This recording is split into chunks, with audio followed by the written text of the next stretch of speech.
തൃശ്ശൂരിൽ നിന്ന് റാഫി കരീം ഞങ്ങളുടെ പ്രതിനിധിയുണ്ട് വിവരങ്ങൾ നൽകാൻ. റെഡ് അലർട്ട് പ്രഖ്യാപിച്ചിരിക്കുന്ന മറ്റൊരു ജില്ലയാണ് തൃശ്ശൂർ. റാഫി, തൃശ്ശൂരിൽ ഏതൊക്കെ മേഖലകളിലാണ് നിലവിൽ ഇപ്പോൾ വെള്ളക്കെട്ട് അനുഭവപ്പെടുന്നത്? നിലവിൽ ഈ കനത്ത കാലവർഷക്കാറ്റിലും മഴയിലും പ്രശ്നങ്ങൾ നേരിടുന്ന പ്രദേശങ്ങൾ ഏതൊക്കെയാണ്? എല്ലാ ഇടങ്ങളിലേക്കും ജില്ലാ ഭരണകൂടത്തിന്റെ കണ്ണെത്തുന്നില്ലേ? എവിടെയെങ്കിലും ആളുകൾക്ക് പ്രതിസന്ധിയോ പ്രയാസങ്ങളോ അനുഭവിക്കേണ്ടി വരുന്നുണ്ടോ? തൃശ്ശൂർ ജില്ലയിൽ എവിടെയൊക്കെ ഏതൊക്കെ മേഖലകളിൽ കഴിയുന്നവരാണ് പ്രത്യേകം ശ്രദ്ധിക്കേണ്ടത്?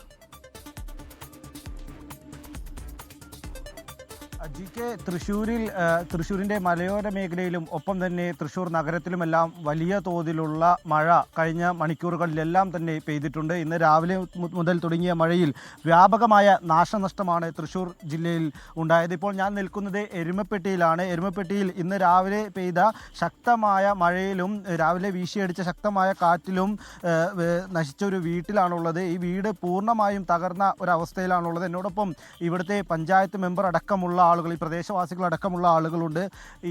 ഈ വീട് ആരുടെയാണ്? എന്താ ശരിക്കും ഇതിൽ സംഭവിച്ചത്? പരമേശ്വരൻ എന്ന് പറഞ്ഞ ചേട്ടൻ്റെയാണ് വീട്. അപ്പം ഇന്ന് പുലർച്ചെ ഉണ്ടായ ശക്തമായ കാറ്റിലും മഴയിലും ആ ചേട്ടൻ അകത്ത് കിടന്നിരുന്ന ആളാണ്. അപ്പോൾ ഈ ശബ്ദം കേട്ടപ്പോൾ ആൾ പുറത്തേക്ക് ഇറങ്ങിയതാ. ആ നേരത്താണ് ഈ വീട് മുഴുവൻ ഇടിഞ്ഞു വീണത്.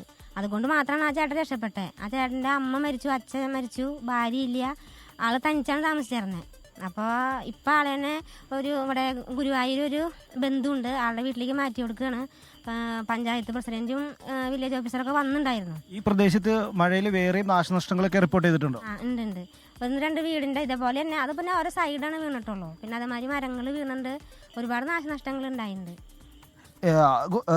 ജി.കെ, ഈ മേഖലയിൽ മാത്രമല്ല നഗരത്തിലും ഒപ്പം തന്നെ മലയോര മേഖലയിലും എല്ലാം തന്നെ മഴയിലും കാറ്റിലും വ്യാപകമായ നാശനഷ്ടമാണ് റിപ്പോർട്ട് ചെയ്തിരിക്കുന്നത്. ഒപ്പം തന്നെ ഇന്നു മാത്രം തൃശ്ശൂർ ജില്ലയിൽ 9 വീടുകൾക്കാണ് കേടുപാടുകൾ സംഭവിച്ചിരിക്കുന്നത്. ഇരിങ്ങാലക്കുടയിൽ ഉച്ചയോടുകൂടി ഉണ്ടായ മിന്നൽ ചുഴലിയിൽ വ്യാപകമായ നാശനഷ്ടമുണ്ടായിട്ടുണ്ട്. 3 വീടുകൾക്കാണ് ഈ മിന്നൽ ചുഴലിയിൽ നാശനഷ്ടം സംഭവിച്ചത്. ഒപ്പം തന്നെ ജില്ലയിലെ ഡാമുകൾ, പെരിങ്ങൽകുത്ത് ഡാമിൻ്റെ സൂയിസ് ഷട്ടർ തുറന്നിട്ടുണ്ട്. ഒപ്പം തന്നെ ജില്ലയിലെ പീച്ചി അണക്കെട്ടിൻ്റെ ഷട്ടറുകളുടെ വെള്ളം പുറത്തുവിടുന്ന അളവ് നാളെ രാവിലെ 8:30 വർദ്ധിപ്പിക്കും. ആ നിലയിൽ ജില്ലയിൽ കൂടുതൽ മുൻകരുതൽ വേണ്ട ഒരു സാഹചര്യമാണ് നിലവിലുള്ളത്. ഒപ്പം തന്നെ രാവിലെ ഉണ്ടായ ശക്തമായ കാറ്റിൽ പലയിടങ്ങളിലും റോഡുകളിലേക്ക് മരം കടപുഴകി വീഴുന്നൊരു അവസ്ഥയുണ്ടായിട്ടുണ്ട്. അതിരപ്പള്ളി മലക്കപ്പാറ റൂട്ടിൽ മരം റോഡിലേക്ക് വീണ് ഗതാഗതം തടസ്സപ്പെടുന്നൊരു കാഴ്ച ഉണ്ടായിരുന്നു.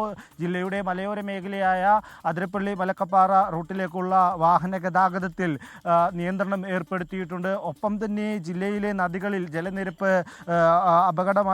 അപകട മുന്നറിയിപ്പിലേക്ക് എത്തുന്നു എന്നുള്ളതാണ് നമുക്ക് ലഭിക്കുന്ന വിവരങ്ങൾ. ഒപ്പം ജില്ലയിൽ ഇതിനോടകം തന്നെ 5 ക്യാമ്പുകൾ ആരംഭിച്ചിട്ടുണ്ട്. 33 കുടുംബങ്ങളിലെ 135 ആളുകൾ ഈ ക്യാമ്പുകളിൽ നിലവിൽ താമസിക്കുന്നുണ്ട് എന്നുള്ളതാണ് മനസ്സിലാക്കാൻ കഴിയുന്നത്. ശക്തമായ മഴയ്ക്ക് വൈകിട്ടോടുകൂടി ചെറിയൊരു ശമനം ഉണ്ടായെങ്കിൽ പോലും പിന്നീട് പല ഭാഗങ്ങളിലും ഒറ്റപ്പെട്ട നിലയിൽ ശക്തമായ മഴ പെയ്യുന്നുണ്ട്. ഈ മഴയ്ക്കൊപ്പം എത്തുന്ന കാറ്റാണ് പ്രധാനപ്പെട്ടൊരു വില്ലൻ.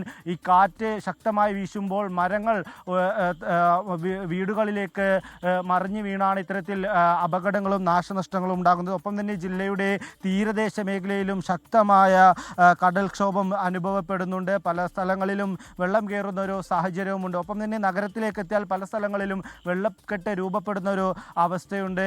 ഇനിയുള്ള മണിക്കൂറുകൾ ജില്ലയെ സംബന്ധിച്ചിടത്തോളം ഏറെ നിർണായകമാണ്. കാരണം ശക്തമായ കാറ്റും മഴയും ഇനിയുള്ള മണിക്കൂറുകളിൽ ജില്ലയിൽ ഉണ്ടാകുമെന്നാണ് നിലവിൽ ശക്തമായ കാറ്റും മഴയും തൃശ്ശൂർ ജില്ലയിലും ഉണ്ടാകാൻ സാധ്യതയുണ്ട്. മാത്രമല്ല ആ മേഖലകളിൽ ഈ കാറ്റിനെ തുടർന്നും ശക്തമായ മഴയെ തുടർന്നും ഉണ്ടായ നാശനഷ്ടങ്ങൾ, അതിന്റെ വിശദാംശങ്ങൾ കൂടിയാണ് റാഫി കരീം നൽകിയത്.